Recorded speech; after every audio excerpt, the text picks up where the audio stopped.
I extend this call to my political opponents in the last election. Election is over. It is time for all of us to work together for the sake of our country. Peter Obi will never join you, neither will Atiku, because you're not real. You're not facing reality. Even in this speech, you kept saying how you won the election, how the people voted for you. Why do you need to be rubbing it in their faces when you know that you were selected by the powers that be? Why will anyone join you when you keep telling them that you defeated them? When will the bragging stop? This was the same thing you did in Germany. Instead of marketing Nigeria as the chief marketer, so as to attract that foreign investment from Germany, you went on bragging how you brought Lagos from zero to the 5th largest economy in Africa, which was an obvious lie. And today, I can brag, beat my chest, that Lagos is on the horizon. It is the 5th largest economy in Africa, from zero. So any opposition member that joins you will just finish off his career. You wouldn't even allow the person to implement anything. The few that he will implement, you will take the credit yourself alone. That's what you did in Lagos. You feel that Lagos didn't exist before 1999, that you put it into existence, and all the achievements, despite knowing that major infrastructure projects were not executed under your administration. People who live in Lagos will attest to that. They know that it was under Fashola, Ambode, and to an extent Sanwo-Olu that major infrastructure projects were built in Lagos. But today, Tinubu takes all the credit. To him, it's not about nation building like he said. It's all about himself, his ego. He wants to claim that he achieved everything. For the record, what Lateef Jakonde achieved under 5 years, all the governors in Lagos State have not been able to achieve it in 24 years. Another was the removal of the chokehold of few people on our foreign exchange system that benefited only the rich and the most powerful among us. This is the worst part of the whole address. It explains the reasoning of the average African leader. They are not progressive. So because a few privileged individuals in Nigeria are able to get dollars from the central bank and other official quarters, and they go on to sell it at the black market, because of that, Nigerians should suffer. The whole economy should be brought down to its knees because the police can't do their job. So they devalued the currency because of the inefficiency of the police. Police can't catch criminals who are sabotaging the economy, so Nigerians should suffer because of it. This is a self-indictment and will make you understand how they take decisions, how these policy decisions are made. It's like killing a mosquito with a sledgehammer. Anyway, we all know that this is not the reason they devalued the currency. The main reason they did that was to increase their revenue, because debt servicing already takes about 99% of revenue in Nigeria. Not just to increase the revenue, but also to satisfy their paymasters. All those institutions that give Nigeria loans, they set preconditions, and this is one of them, to devalue the currency. Every trip I've undertaken outside the shores of our land since I assumed office on 29th May 2023 have been done in the best interest of our country. This cannot be real. Where do we even start? Is it the $1 million already budgeted for the World Economic Forum in Davos, Switzerland this January? Why in the world will it cost Tinubu and his team to spend nearly $1 million just for a one-week conference in Switzerland?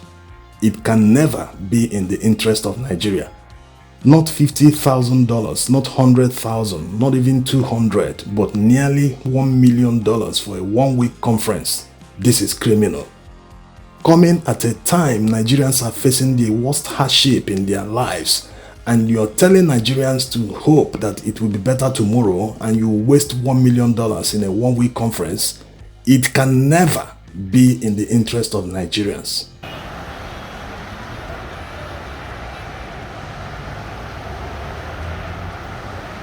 Tinubu spent the Christmas holidays in Lagos. Before Christmas, they passed a supplementary budget.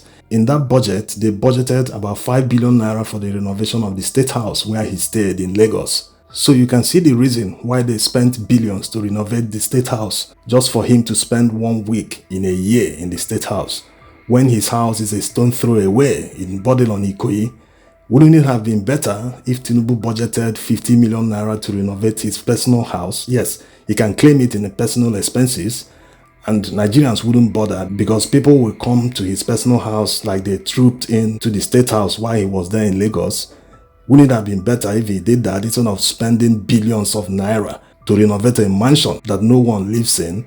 Lagos is no longer the capital of Nigeria, Abuja is. So at this point in time, is it wise to spend billions to renovate the state house instead of spending that 1 week in your personal house in Bodilon, Ikoyi? This decision was not done in the interest of Nigeria, it was done in the interest of Tinubu. There are many examples. Even the time he went to the National Mosque to pray, he went there with more than 100 cars in his motorcade. Let's even assume that all of them were not part of his convoy, that they were security men and other hangers-on. But why not pretend that they are not wasting Nigerian people's money? Because all these security men, they still give them security vote every month. It's still Nigerian people's money. They are supposed to be using security vote to fight insecurity. When they spend it to move around in convoys, they are wasting money. Why not pretend you are not wasting the money? At least, even if it is for optics, don't rub it in people's faces that, hey, your leader is here, clear the road. When they were even telling him openly that they are hungry, that hunger wants to kill them. Why not just say, hey, all these friends, all these people around here, go. In 15 minutes time, I will be at the National Mosque. And he will arrive there with about 3 or 4 cars or with one outrider. After all the cars in the convoy are already bulletproof. Why do they need all these long vehicles? Or maybe they knew that people planned to protest. That was why they came with heavy security. One guy was saying it in this video, he spoke in Yoruba, that it's as if they knew what they planned. That's why they came with heavy security.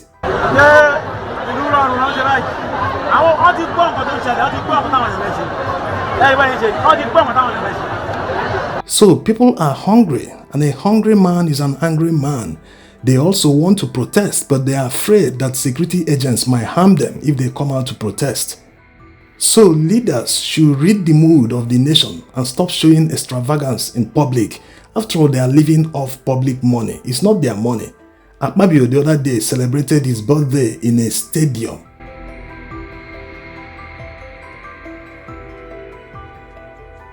Silently, we have worked to free captives from abductors, while we can't beat our chests yet that we had solved all the security problems. At least he accepted that they are not going to beat their chest, that the security situation is not yet under control. But is that why he never mentioned anything about all the people that died in Plateau State? Let's even assume that this was recorded before the event happened, but what stops him from releasing a statement or recording a 5-minute address to the issue? Why don't they ever address mass killings in the north and commiserate with the victims? It happened a lot during Buhari's time. Maybe they are doing it because they think if they address it, it might lead to retaliation, which might lead to escalation, but it is actually counterproductive. Because the more they refuse to address it, the more the people feel abandoned by the government. The more likely they are to take the laws into their hands, to arm themselves, to defend their land, because these people are not only killing and chasing them away from their land, they are occupying the land immediately the people move away. So the silence from the government will only mean complicity to the people because they need help. You are not saying anything, you are not even doing anything, deploying troops to say, hey, this must stop. They need to use strong words to reassure the people that it will never happen again, that security agencies have set up new measures to handle it. But all these are not coming from them. Also, the statement coming from the army that they won't be allowed to arm themselves, it was also countered by the Middle Belt Forum immediately, shows that the government is complicit. You don't want to save people and protect them. You don't want them to arm themselves to defend themselves also. Something must give.